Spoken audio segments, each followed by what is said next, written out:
Bom, infelizmente, antes de darmos uma resposta definitiva aos argumentos cético e anticético, precisamos fazer uma última consideração sobre a realidade aderente e hipóteses céticas. A relação entre os sentidos absoluto e relativo de realidade aderente precisam ser esclarecidas. Contra as considerações feitas até aqui, poderia ser objetado que tal conhecimento criterial da realidade ou irrealidade aderente do mundo externo, ou mesmo de partes dele, é demasiado frágil. O ponto pode ser ilustrado pelo que acontece no filme The Real Thing. Nele, as pessoas se plugam em computadores vivos, semelhantes a fetos. Isso na coluna vertebral há uma espécie de buraco e que uma tomada é ligada ao computador semelhante ao feto. E a pessoa cai desacordada e começa a viver em um mundo de sonhos. Ela perde a consciência e passa a viver num mundo semelhante ao dos jogos eletrônicos. No entanto, nesse mundo elas encontram outros cérebros fetos similares, alguns adoecidos, e neles se plugam outra vez, passando a viver em uma nova dimensão de realidade virtual e assim sucessivamente. Nesse filme, após um tiroteio, no final, um forasteiro entra no bar e pergunta: alguém pode me dizer se estamos no mundo real? A objeção recém-sugerida pode ser radicalizada como uma objeção relativista.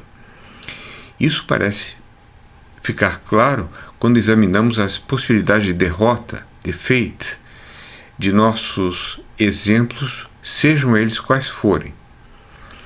Poderia ser que o novo mundo do planeta Ômega, no primeiro exemplo nosso, fosse apenas uma outra aparência de realidade precisamente como a da Terra. Só que um novo programa, chamado de Ser Acordado de uma Vida como Cérebro na Cuba, estaria sendo implementado no lugar do velho programa intitulado Habitante do Planeta Terra, ou, no meu caso, professor de filosofia no Nordeste do Brasil, no século XXI, na UFRN. É também possível supor que a sua vida passada até esse acontecimento tenha sido de fato no mundo real, e que à noite você tenha sido raptado por alienígenas que tenham extraído o seu cérebro do crânio, maldosamente o colocaram em uma nova Cuba e o ligaram a um supercomputador no qual foi implementado o programa Sendo Acordado de uma Vida como Cérebro na Cuba. Nesse caso, você terá sido duplamente enganado em relação à realidade do seu mundo presente e com relação à irrealidade do mundo pregresso. Nós estamos falando aqui de sentidos relativos. Um rato é grande em comparação com uma formiga, mas pequeno em relação ao elefante. Grande e pequeno são termos relativos de nossa linguagem. Eles só são aplicáveis pela comparação entre dois objetos ou situações. Estar ao lado de outra relação não tem esse sentido relativo. Como veremos, o sentido aderente de atribuição de existência ou realidade externa é relativo ou comparativo. Ele dependerá da relação entre um cenário cético existente e o mundo de fora desse cenário para ser aplicável. Reconsiderando, o rato é menor do que o elefante, mas é maior do que a formiga. Agora, o rato está do lado do elefante, o rato está do lado da formiga, a formiga está do lado do rato. Então, nós não estamos falando só de relações, mas de relações relativas ou comparativas. A objeção relativista inicialmente apresentada é, em meu juízo, apenas parcialmente correta. Para podermos identificar a fonte de confusão a ela inerente, precisamos distinguir entre dois usos ou sentidos concebíveis de atribuições aderentes de realidade. A. Um uso ou sentido relativo comparativo, considerado em nossos experimentos em pensamentos com hipóteses céticas.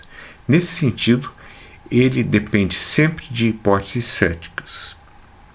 B. Um uso ou sentido não relativo ou último ou absoluto, que, ao meu ver, é inconcebível, impraticável.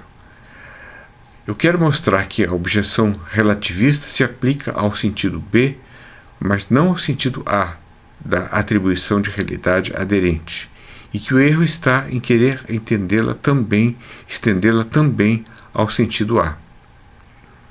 O sentido A é aquele que nós podemos realmente aplicar. Consideremos primeiro o sentido A. Como é sabido, o sentido de uma palavra é relativo quando ganha por contraste com o contexto. A palavra pequeno, nós vimos, tem um sentido relativo. Um bebê elefante é pequeno relativamente a elefantes, mas grande relativamente a um rato, como alguém disse. O mesmo acontece com o conceito aderente de realidade externa, tal como ele é considerado na experiência em pensamento com hipóteses céticas. Tal sentido aderente só pode ser relativo, ou seja, ganho através do contexto criado pela hipótese cética, que se demonstrou verdadeira em nossa suposição, à luz de evidências dadas, mesmo sob a consciência de que tais evidências podem sempre ser derrotadas por outras novas. Ora, eu quero sustentar que esse sentido relativo próprio de atribuições aderentes de realidade é perfeitamente legítimo, posto que nós podemos conceber critérios que lhes sejam constitutivos. Mas ele só vale relativamente ao contexto dado, de comparação entre o mundo ilusório e o atualmente aceito como real. E deixa de valer quando tal contexto se altera, por exemplo, quando este último mundo, que acreditamos ser real, também for demonstrado ilusório. Considere agora o sentido B, pretensamente não relativo ou último ou absoluto dos tipos aderentes de atribuição de realidade. Ele deveria responder ao problema de se saber se o nosso mundo, ou se o mundo do planeta Ômega, ou qualquer outro, é, em última instância, real, ou seja, se ele é real para além de qualquer possibilidade de hipóteses céticas acerca de sua realidade serem demonstradas verdadeiras. Pelo que vimos sobre a relatividade de nossos exemplos, parece claro que tais critérios de realidade última não podem ser encontrados. Se tal é o caso, a resposta à objeção relativista de que não podemos verdadeiramente saber se o nosso mundo é aderentemente real, posto que os critérios para a realidade aderente são sempre derrotáveis, é dupla. Primeiro, quanto à realidade aderente, quando a realidade aderente tem um sentido relativo a, em que a atribuição de realidade é válida por contraste com o contexto criado por um cenário cético, que até o momento se evidenciou verdadeiro, em nossa suposição, nós podemos saber que um mundo é aderentemente real em termos relativos, por contraste com um outro mundo admitido como não real, sob a assunção das informações e evidências dadas. Agora, sentido 2, já quando a realidade aderente é entendida no sentido absoluto, como não relativa, dizendo respeito a uma realidade aderente última, nós não podemos obter resposta alguma e a objeção relativista se torna justificada. Veremos que é por insistir nesse sentido absoluto que o argumento anticético também se demonstra falho.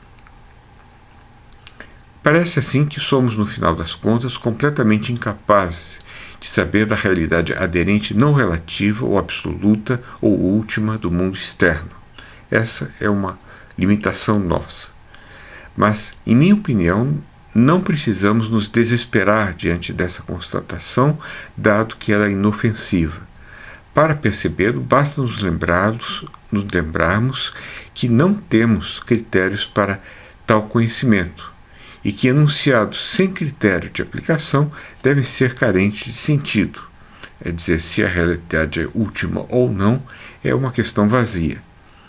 Admitindo isso, então o enunciado o mundo externo como um todo é, em última instância, aderentemente real, se evidencia tão carente de sentido quanto enunciados como o mundo externo como um todo, com todas as coisas dentro dele, dobrou de tamanho essa noite. Não dá para saber se tudo dobrou de tamanho até o espaço, e leis naturais, etc., se adaptam a isso. Nós não temos nenhuma forma de verificação. Meu irmão morreu depois de amanhã. Essa pedra está triste. Sentido apenas gramatical. Embora possuam sentido gramatical, gramaticamente eles são corretos, tais enunciados não dispõem de critérios de aplicação, sendo tão inúteis e carentes de aplicação ou significação cognitiva quanto, para usar uma metáfora wittgensteiniana, a roda solta na engrenagem, a qual apenas parece exercer uma função. Por extensão, o enunciado "não sabemos se o mundo externo é em última instância real" é também vazio, carente de sentido. Pois nosso mundo realmente conta para nós pela qualidade pragmaticamente relevante de ser inerentemente real, intenso, no mais alto grau, independente da vontade, público, etc., e não por ser o mundo aderentemente real no sentido último, dado ser a posse de tal conhecimento insustentável.